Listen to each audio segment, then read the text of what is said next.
My name is Brad Cassidy. I'm the Provost and Vice President for Academic Affairs at Birmingham Southern College. It is my distinct pleasure to welcome you to today's Provost Forum. Our speaker is Dr. Peter VanZandt. Dr. VanZandt is an Associate Professor of Biology who joined the Birmingham Southern College faculty in 2006. His academic credentials include a BS from Michigan State University, an MS from Utah State University, and a PhD from the University of Louisiana at Lafayette. Some of Dr. VanZandt's areas of interest include the 3 E's of biology: ecology, evolution, and entomology. The title of today's engaging presentation, which is related to a sabbatical, is Using Gut Microbiomes to Understand the Diets of U.S. and New Zealand Moths. Please join me in welcoming Dr. Peter VanZandt.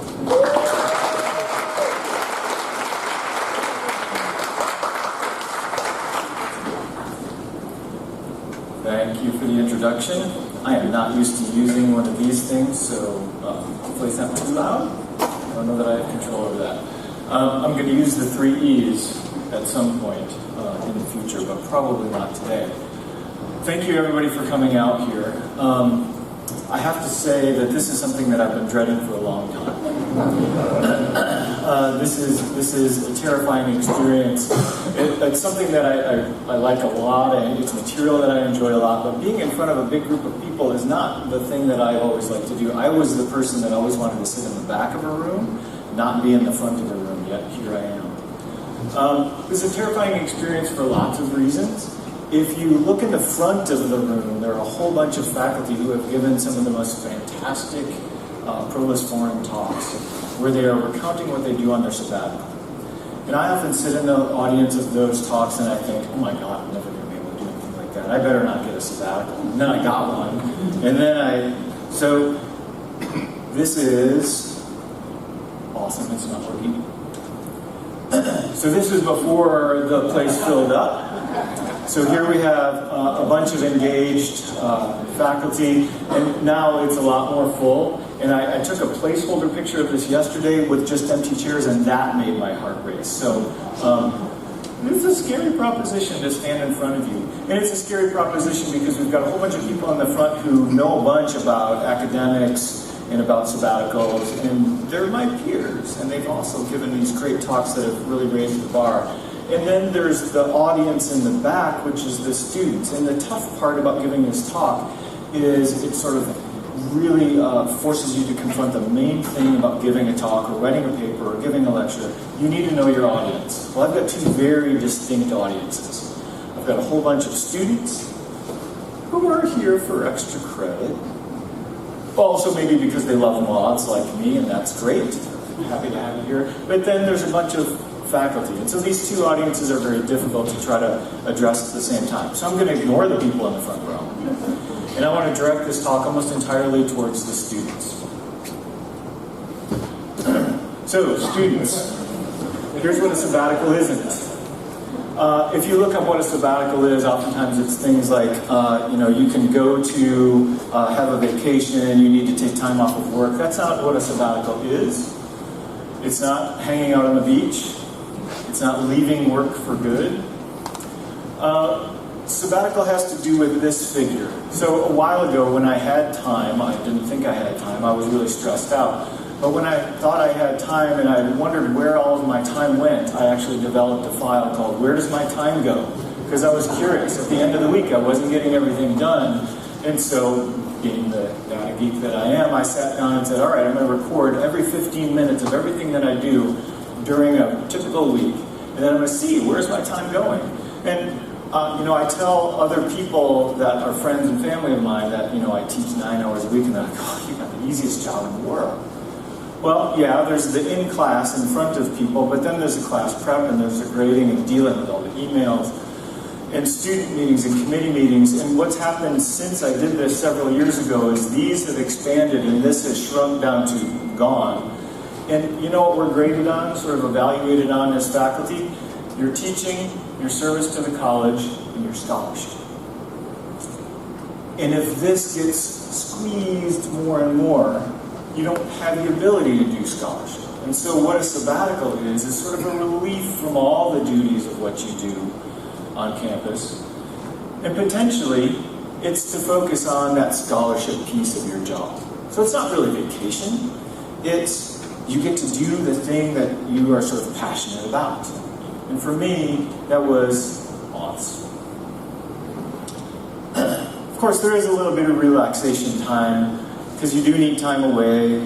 Being a faculty member can be stressful. You've got a lot of things to do. I saw this comic a little while ago, and I thought, you know, that's perfect for vacation and also works for sabbatical.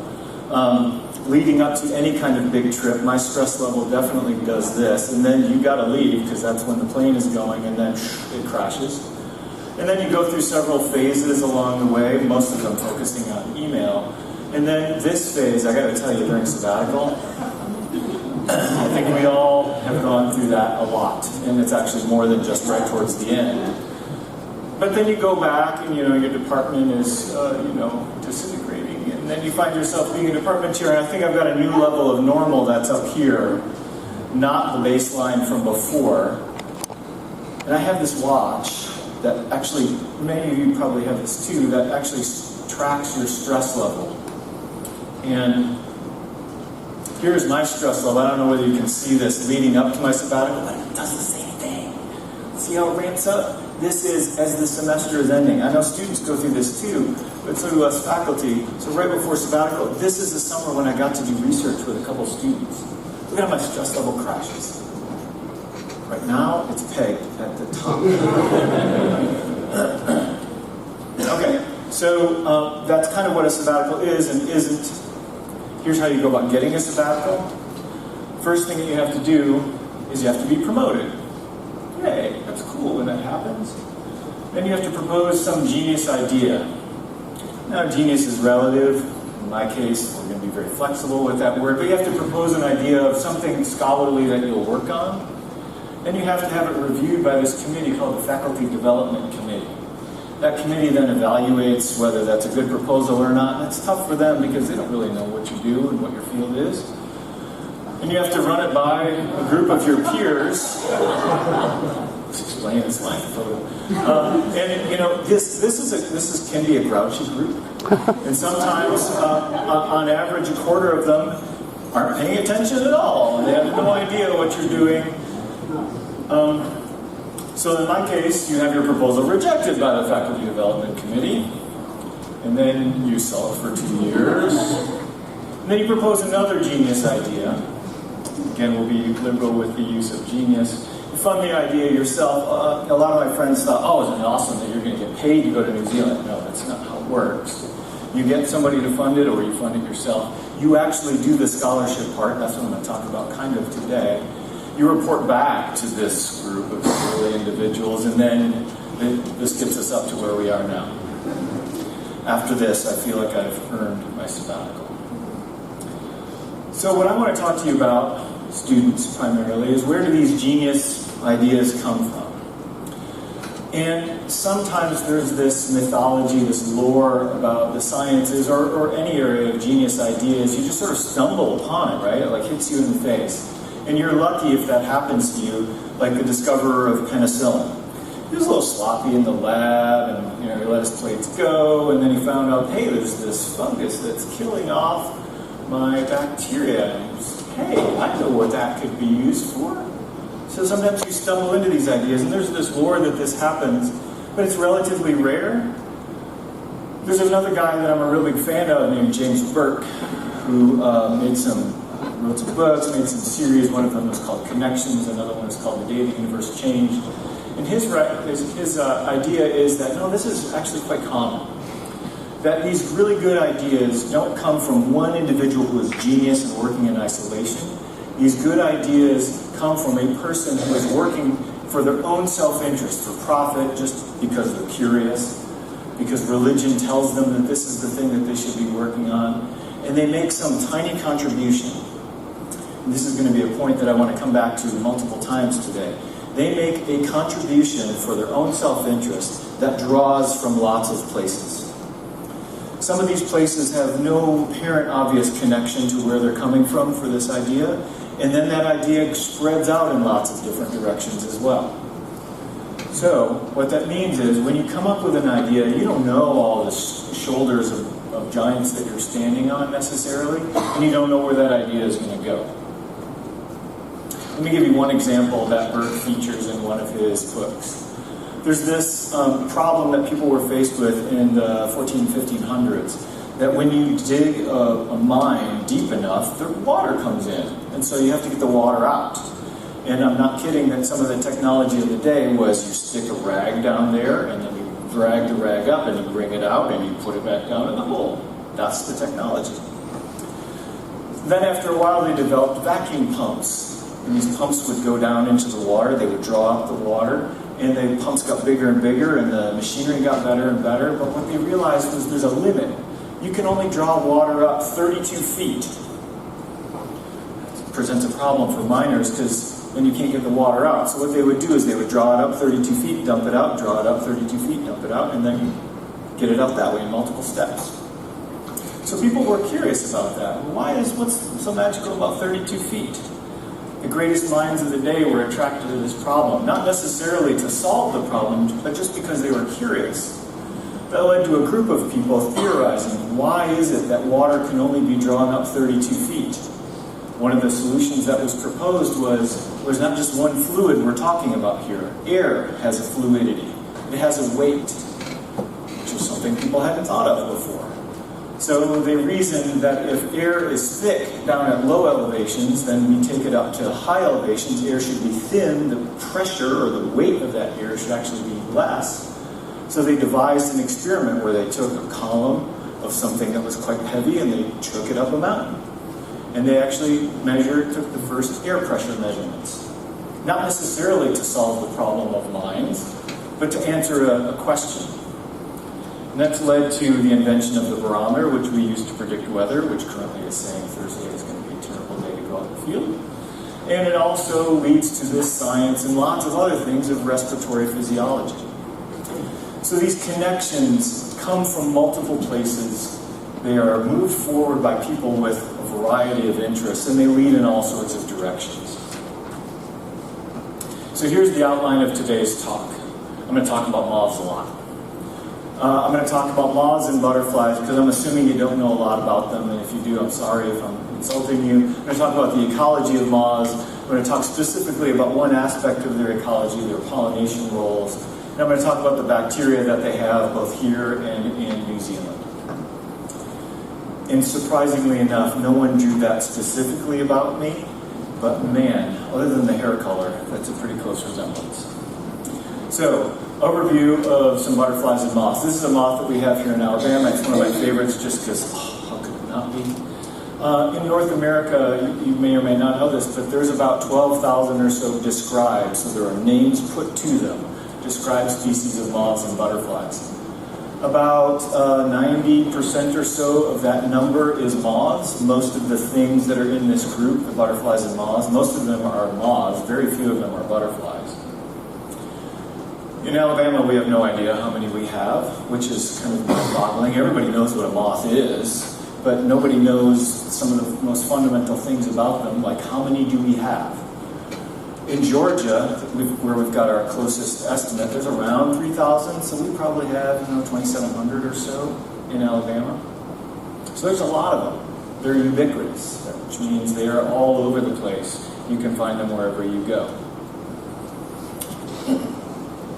Moths have played a pretty big role in culture in a variety of ways.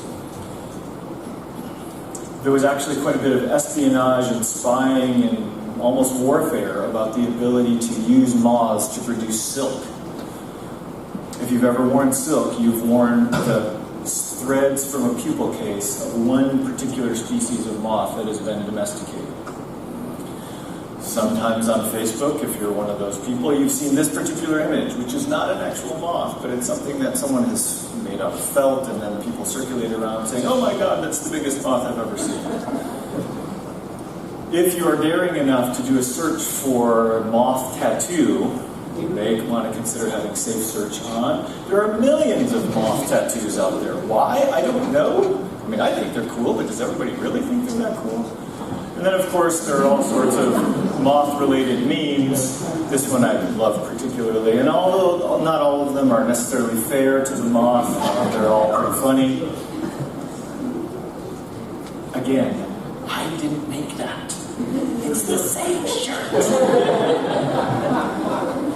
So, a little bit of detail about what is a moth, and then we'll kind of get into the meat of what we need to talk about. So this is a life cycle. We can kind of start and go anywhere. Let's start kind of at the beginning. So they lay eggs. These eggs take, on average, about 3 or 4 days to hatch.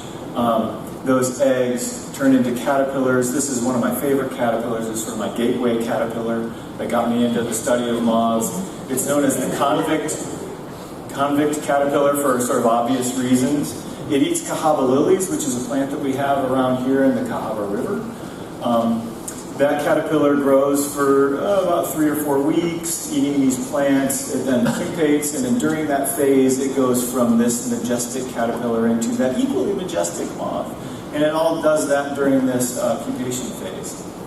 This phase, they can last 2 weeks, maybe multiple years, maybe decades. People don't really know. And then they emerge and they turn into these adults, which have relatively short lifespans. And then two moths find each other, they love each other very much, they make some babies, and then the cycle continues. So when I talk about moths, I'm talking both about the caterpillars and the adults. They are in the order of Lepidoptera, which means a couple things. Lepidote is something that is scaly, so it's got kind of scales to it, and ptera, or ptera, is kind of like pterodactyl. Those are the winged dinosaur-like things. So these are the scaly-winged things, or scaly-winged insects.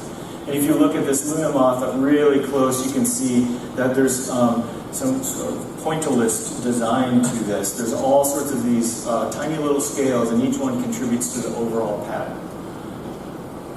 Lots of questions about the scales of moths, but we can't go in that direction. We have to go to what is their ecological role. Well, as caterpillars, they mostly are herbivores. So they eat lots and lots and lots of plant material. You take a plant, there's probably at least one caterpillar that eats it. Some species of oak trees have over 400 different species of caterpillars that eat on that one oak tree. So there's an enormous diversity of life forms and colors, and but mostly they're eating plants. They get eaten by a bunch of things too, sometimes your cat, but more commonly they get eaten by birds, both in the adult phase of moths and butterflies and also in the larval stage, so these caterpillars get demolished by birds. So if you like birds, you like caterpillars, because caterpillars are sort of like the main food source of a lot of birds. There are a bunch of other well-known predators like bats. Bats do a huge number on nocturnally flying insects, most of which are moths. This is just one example of one particular population in Austin, Texas, where that population of bats eats around 35,000 pounds of insects per night, most of those moths. This is a little bit of a weird kind of trivia piece. Grizzly bears also eat a lot of moths. Around this time of year, grizzlies in Yellowstone will fatten up almost entirely by gorging themselves on moths. One individual can eat 20 to 40,000 moths a day, and they'll do that for 3 months, which is just an incredible diet. So they get eaten by a lot of things. They primarily eat plants, but the ecological interaction that I'm mostly interested in and have been interested in is their role in pollination. This has the colloquial name of Darwin's sucket moth, because when someone brought Darwin this flower that had a really long nectar spur, he was reported to have said, "Good heavens, what insect can suck it?" And so he proposed that there is an insect with a long tongue, long enough to be able to reach down to the end of this spur. And sure enough, something like 100 years after he died, they found the insect. So they've played a pretty big role in our understanding of ecology and evolution. A little bit closer to home, these are the cahaba lilies that I mentioned earlier. If you haven't had a chance to go see them, you really should. Around Mother's Day every year in Bibb County.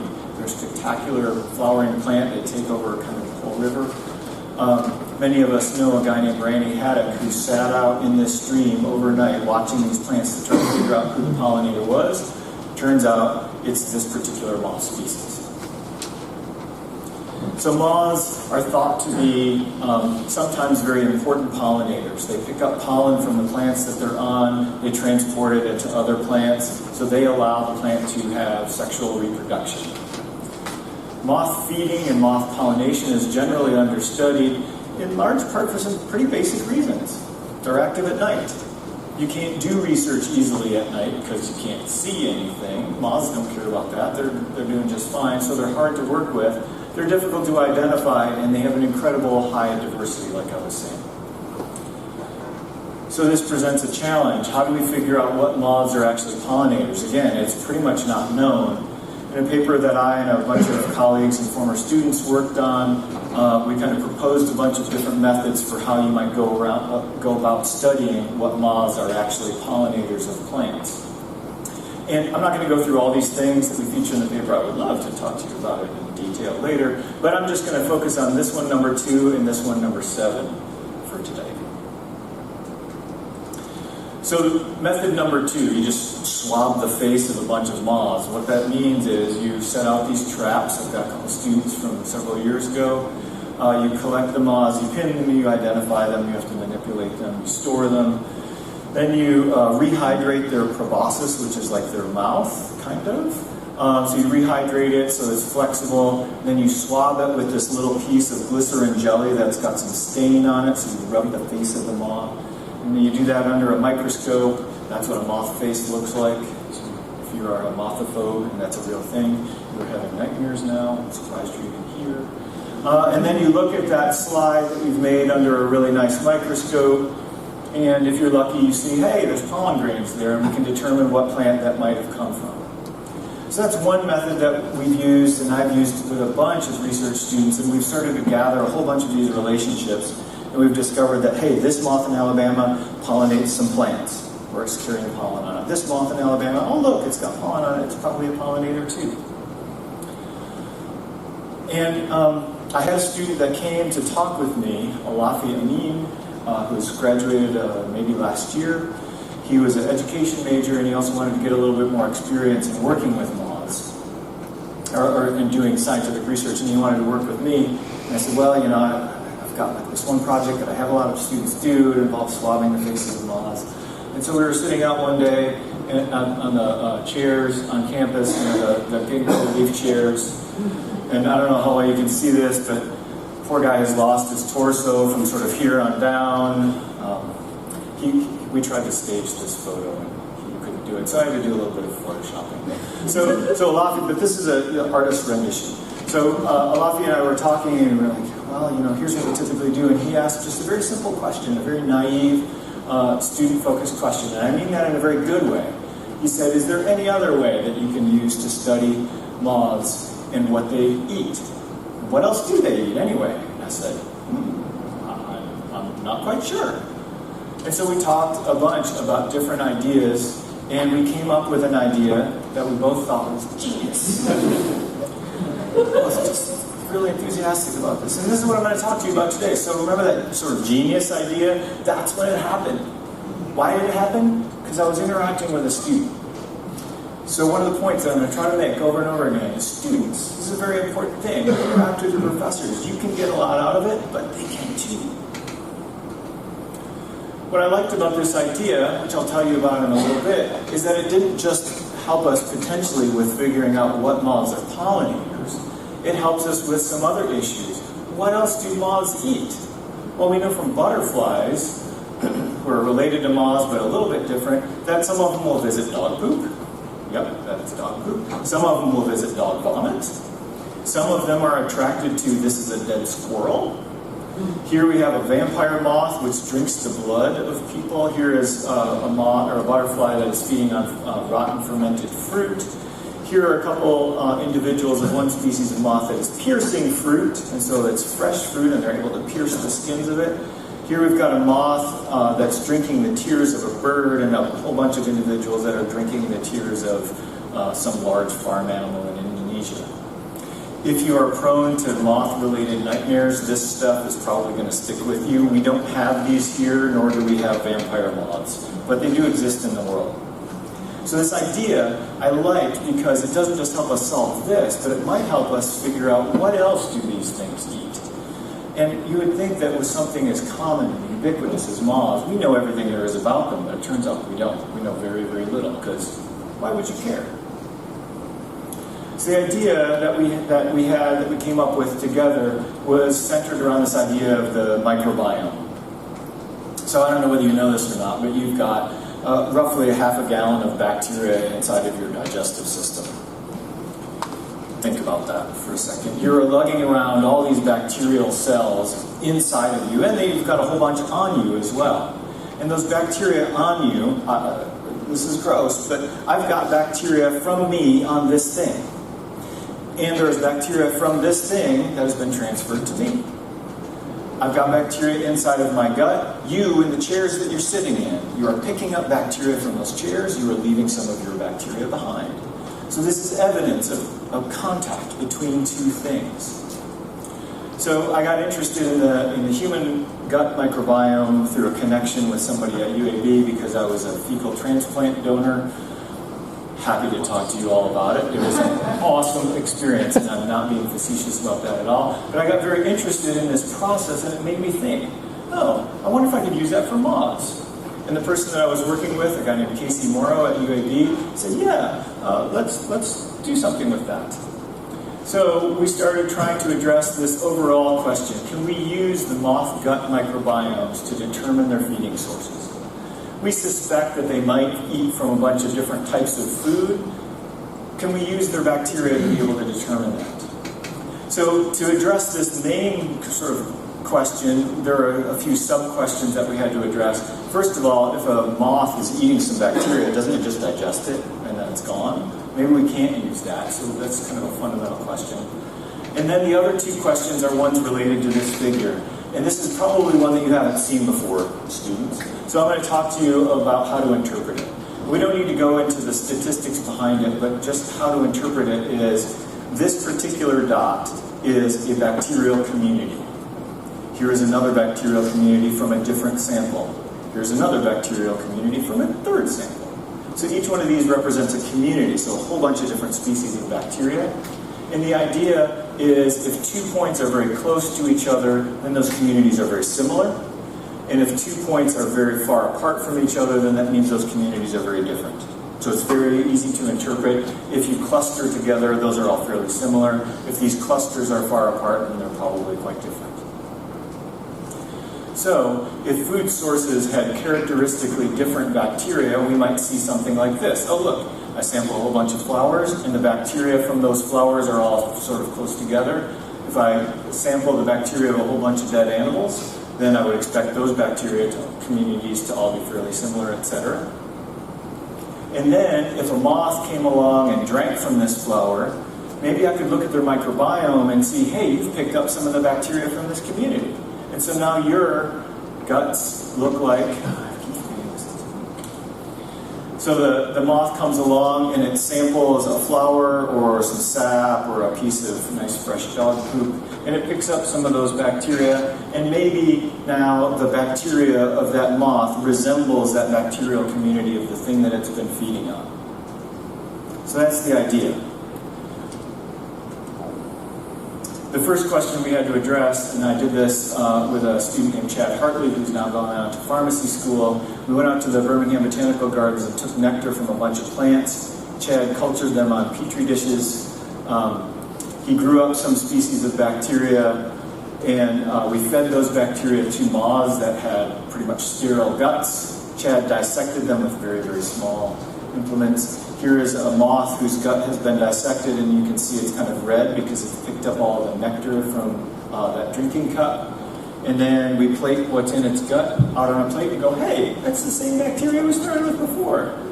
That's pretty cool. They can eat bacteria and they don't digest them. Or at least they don't digest them when they're in the crop of the moth. So then we set out to go sample potential food sources from lots of places. Nectar from flowers, fallen fruit on the forest floor, mud puddles, all sorts of things that could potentially be food sources for moths.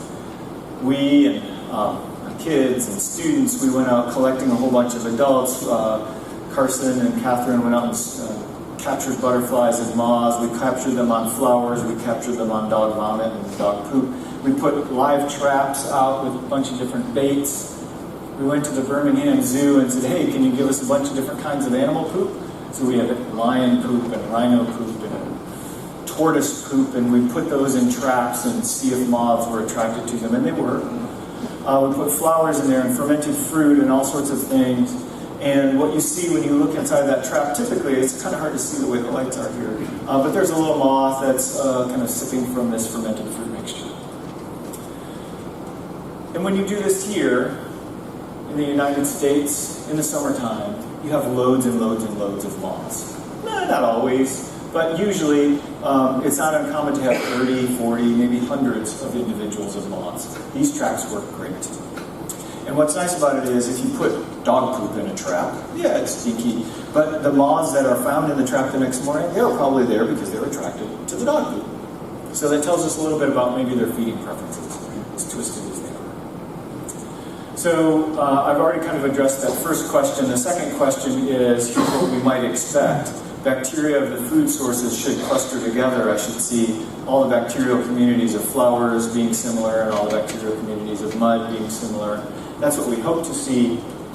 And then secondly, we hope that when you find a moth that was feeding on some dog poop, that moth's bacterial community should sort of resemble the dog poop. Sure, you might get the stray individual that's sort of in between here, but maybe that means that they're feeding on both fruit and dead animals, so maybe that would explain why they're in that kind of no man's land. So here's an actual ordination plot derived from results that UAB folks, collaborators have sent us. And it's the same kind of idea. We'll not worry about what these units are on the X and Y axes, but remember, if 2 points are close together, then that means those bacterial communities are pretty similar. Hey, this worked out pretty well. You take a look at 2 pieces of dog poop from very different places, their bacterial communities pretty similar. 2 different flowers, pretty similar. 2 different mud samples in 2 very different places, pretty similar.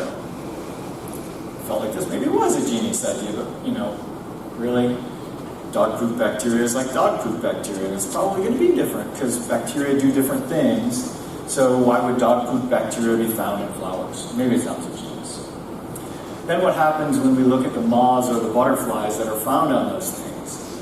That was a real big bust. Here we've got a particular butterfly whose gut bacteria resembles these flowers, but it doesn't feed on those flowers. It feeds on mud. Here we've got a butterfly that sort of closely resembles mud, but it doesn't feed on mud, it feeds on dog poop. That didn't work. That happens a lot. In all sorts of areas of academics, but it happens in science a lot. You think, I know what I'm doing, I got this. And then you get confronted with something like this. And that's actually a good thing, because then you realize, the way I thought the world worked isn't the way it actually works. I need to think about this a little bit more. So we're still working on that. At that point in time, I had to propose that second genius idea, and it actually got awarded, so that meant we got to travel to New Zealand. And one story for how we ended up in New Zealand has to do with the Raging Cajuns of Lafayette, the Lord of the Rings, a classicist from Alabama, and the 4th most popular folk music duo in New Zealand, the Flight of the Conchords. Happy to talk to you about that in full detail too, but we don't have time for that. I'm guessing you don't know much about New Zealand, because I didn't know much about New Zealand before we went, so I'm going to give you a little bit of information about New Zealand. New Zealand is in the southern hemisphere. It's riding on this very large plate called Zealandia, which used to be attached to Australia, but has been drifting away at some rate, something like a centimeter a year, for the past 80 million years or so. And as it's doing that, it's moving away from Australia, and it's actually quite a big distance from New Zealand to Australia, a little over 1,000 miles. It's almost as close as it is to Australia as it is to Antarctica. So it's pretty well influenced by the weather of Antarctica. It's down there. We're going to zoom in on New Zealand just a little bit. There's actually around 6,000 total islands, although people typically refer to the North Island and the South Island. There are only 2 native terrestrial mammals. 2. And they're both bats. There's very few ants, no fire ants. There's no lizards, or only a couple lizards. 0 snakes native to New Zealand. It's primarily dominated by birds. Birds were able to sort of catch that ride early on And as the continent drifted, or as the islands drifted away, those are the main vertebrates that are dominating the island. And most of the species that you find on New Zealand are endemic. And what endemism means is that these species are found there and nowhere else in the world. We have endemic species here in Alabama and in Jefferson County, like particular species of darters. But the endemism level of plants in New Zealand is 80%. You pick this plant, and 80% of the time, it doesn't occur anywhere else in the world. Endemism is even higher for insects. So the species that are there are particularly unique. Let's zoom in a little bit more on New Zealand. It's a country of around 4.8 to 5 million people. The population of Alabama is just a little bit underneath that for reference. About a quarter of the people of the country live on the South Island, which is larger, so most people live on the North Island. We spend all of our time on the South Island. Together, all of the 600 islands add up to be about the area of Oregon, which is about double the size of Alabama. So you take Alabama's population and spread it out to double the size, you're having a very, not very dense population in terms of people. In contrast to people, there's a lot of sheep. There's roughly 7 sheep per person, depending on the time of the year, I guess. I want you to focus on this little bump here, this little peninsula. That's the peninsula where Christchurch is. We're going to zoom in on that a little bit. Coincidentally, this has nothing to do with the sheep, I'm sure. It is ranked typically as the 7th or 8th happiest country in the world. So people like living in New Zealand, and for good reason. So we zoom in a little bit more. Here's that little peninsula where Christchurch is, the largest city in the South Island. And we spent most of our time in New Zealand, just a little bit north of this town called Rangiora.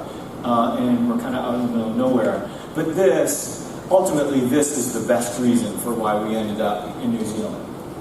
According to Jared Diamond, who's an insanely famous biologist, this is as close as anyone can get to the opportunity to study life on another planet. Everything is different. Mostly the country is very pastoral. There's a lot of farm fields. Remember those 30 million sheep. But a good bit of the country is coastline, and spectacular coastline.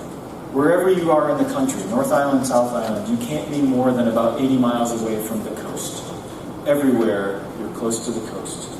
But there's also a lot of mountains. There's a southern Alps region, so you can go from coast to very high elevation easily in the span of about 3 hours. There are a lot of flowering plants there, not an outrageously high number, but there's around 2,000 or so species of flowering plants.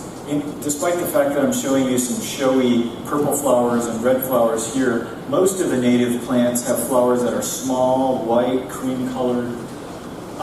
They have very few bees, and typically they think that flies and potentially moths are very important pollinators there, but no one knows.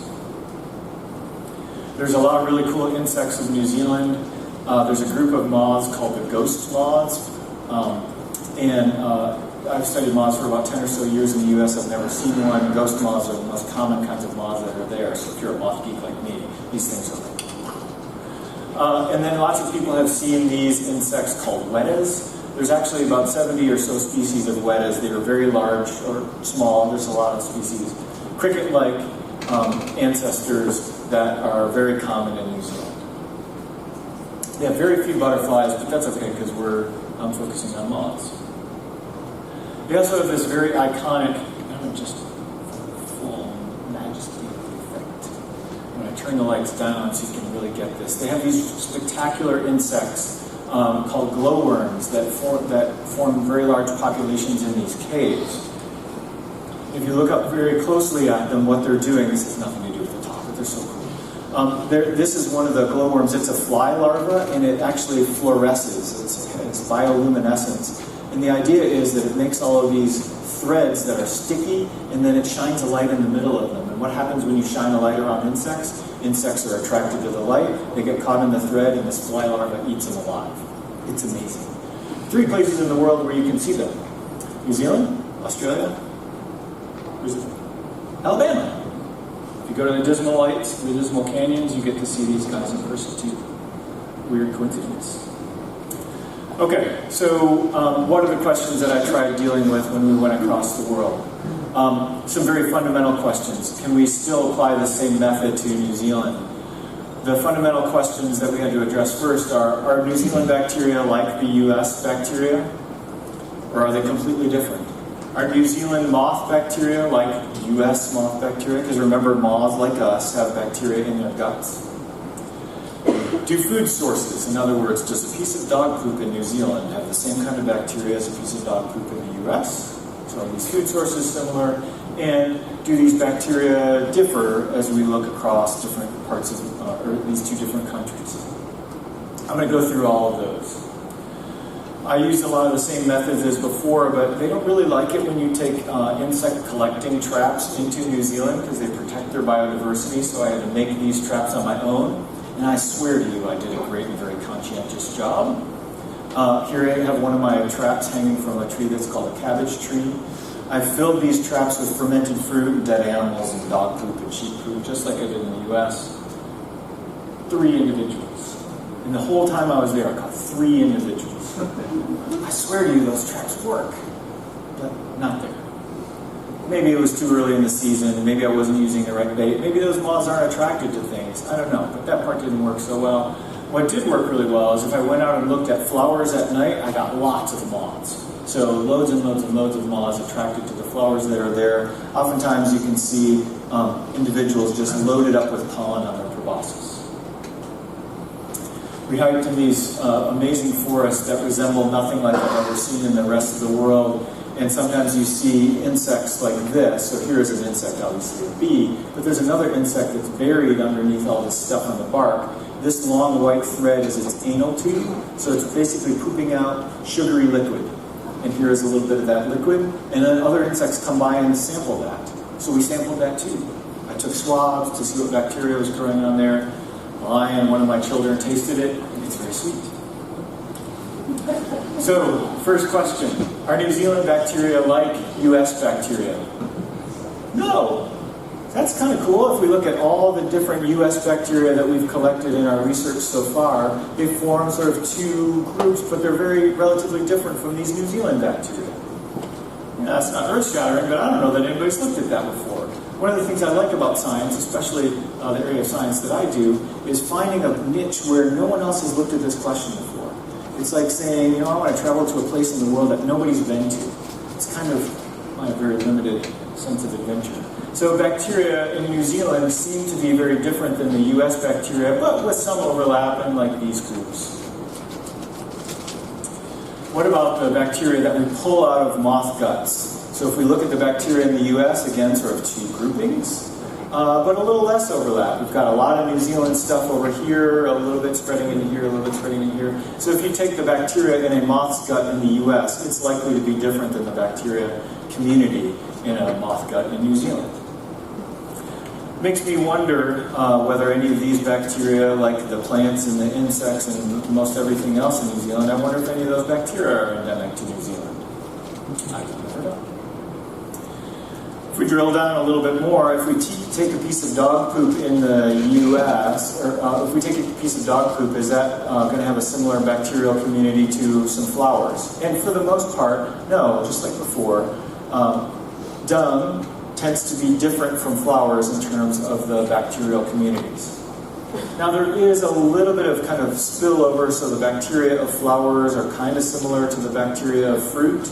That's kind of interesting. They're both very sugary, so maybe that explains it. There are 2 distinct groupings of dung.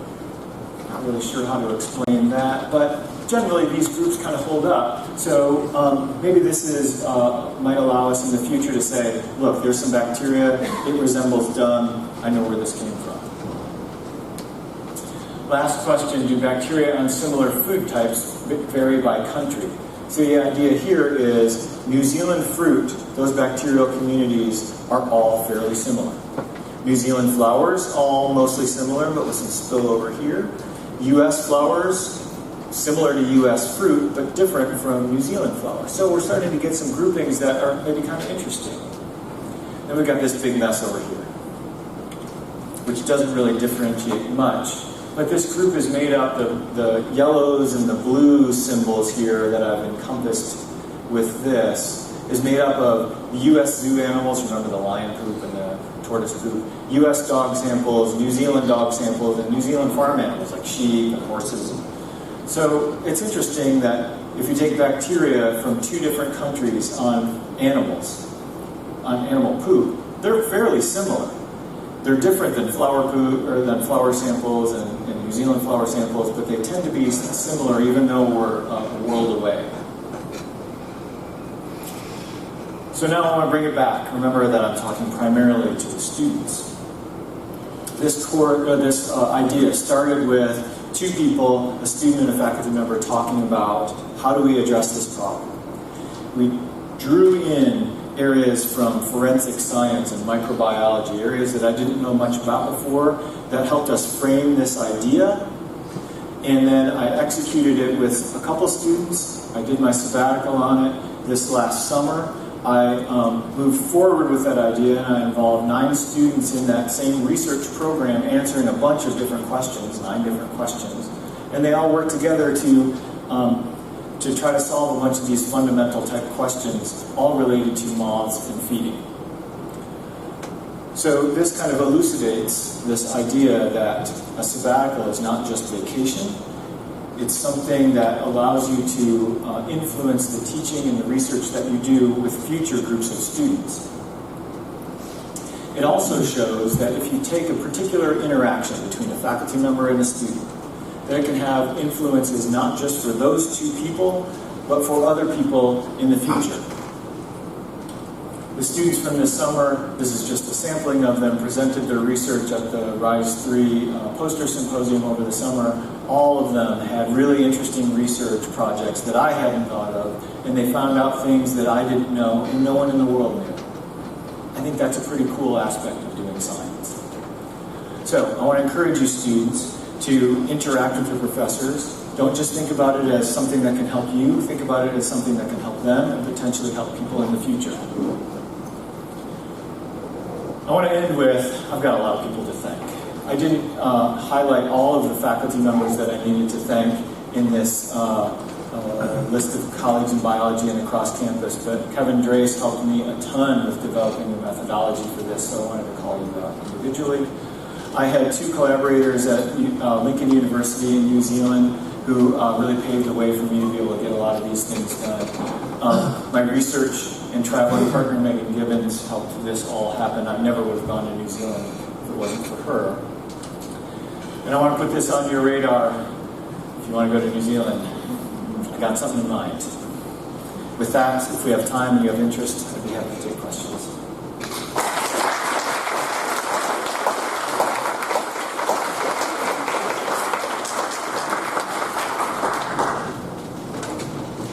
Before we go, what questions do you have?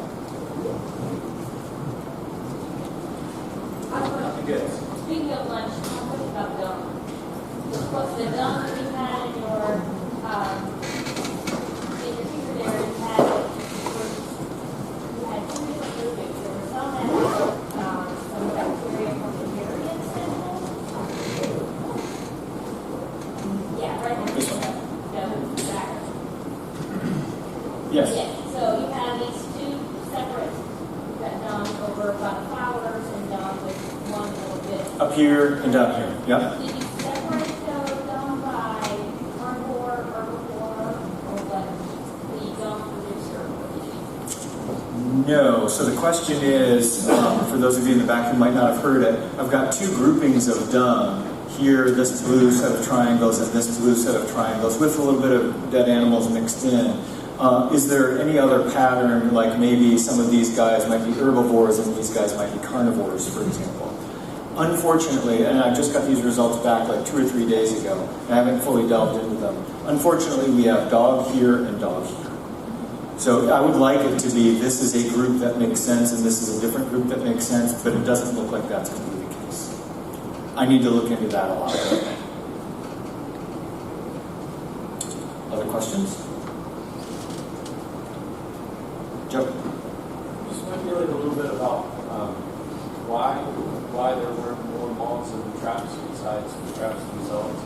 Could it be something having to do with the relative constrained biodiversity on the island? Yeah, so the question, if you didn't hear it, was your traps were terrible, and then why didn't you catch anything? And it could be, and the follow-up was maybe there was not a lot of biodiversity. I would go out, I had those traps running for as long as we were there mostly. I could go out and find loads of moths on flowers. Nobody was interested in the stuff that was in the traps. Could be, the traps were actually terrible. It could be that, it was spring when we were down there. It was fall here, but spring down there. And it's kind of early in the season. As students from this last summer will testify to, there are times of the years where you're doing everything right and you get nothing in the trap. So it could be that we were in between sort of developmental phases. It was too early in the season. It could be that what we were using, they just weren't buying. I'm not sure. I put a lot of thought into that, and I got nowhere. I've been tempted to recreate the exact same 55-gallon drum traps here just to prove to myself that it wasn't that. But boy, that was a lot of work. I'm not ready to do that.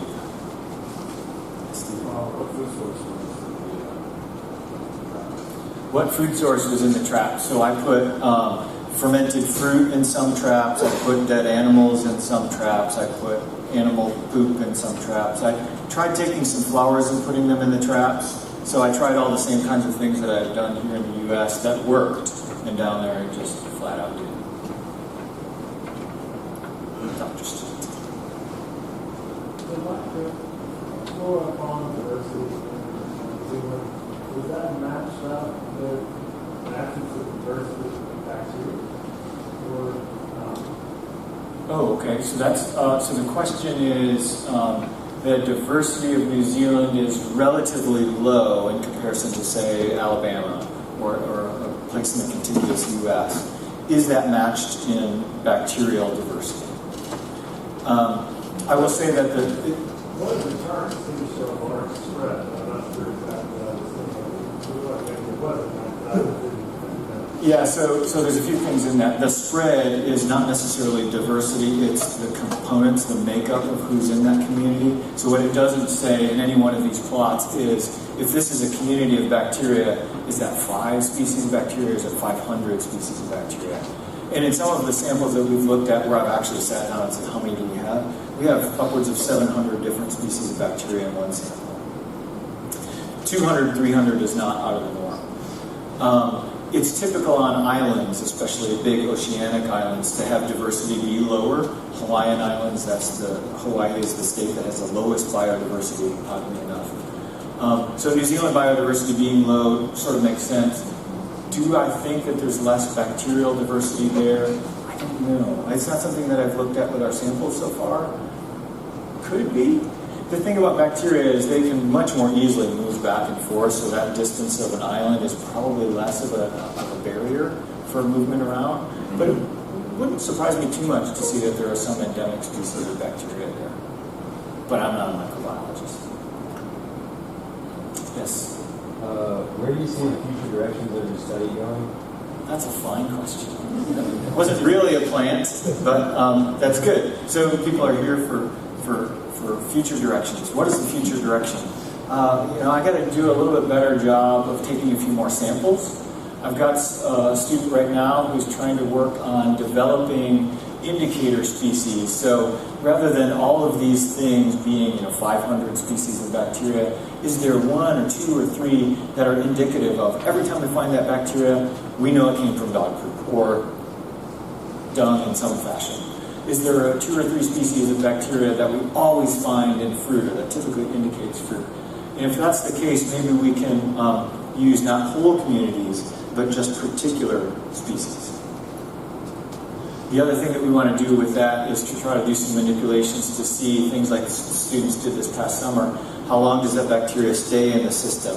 Can you detect that after 1 day, 5 days, 10 days after they've fed, or is that window only open for a short period of time? I got lots more, but you only needed 1 day. Any other questions? Yes, Dr. Punches. Just what is being grabbed, how do you determine the variation? Presumably not looking for guineas or anything like that. I glossed over that really quickly. we're doing the full DNA. So there is one sequence, it's not all of the bacteria, it's not all of the DNA, but there's one particular sequence that is sort of like the barcode that identifies a particular species. And so they are doing that for every single species in that sample. And they're saying, this is this species, this is this species, this is this species. And so a particular point, like that point right there, is all the individual names of the bacteria in that one sample. And if 90% of the samples here, actually, if 90% of the samples in this blue triangle are the same thing as in this red square, that's when you see them right on top of each other. And if there's very little resemblance between the species that are there and the species that are there, that's what will make them kind of pull apart in that plot. You have 2 barcode sequences? To have 2 barcodes. So I could talk more about the stats that go into this, but it has more to do with sort of similarity of all the individuals in that community rather than any one individual. Dr. Kessler. I'll have a little bit in the last question. I'll ask it. We're talking about moths and guts, but not the way you want. Where does a bear find 20,000 moths to eat in one nut? That just seems incredible. Is Dr. Hustwick here? We just had a conversation about, there's a recent documentary where they show this stuff. And I've not seen the documentary, but what I've heard is there are a whole bunch of rocks and these moths are hiding out under the rocks. And what these bears do is they just move the rock over. The moths are too cold to be able to fly away. The bear just goes, sucks them all up, chews on them, and then moves to the next rock, tips it over, and they just keep doing that. Perfect. Thank you. Let's give him a hand.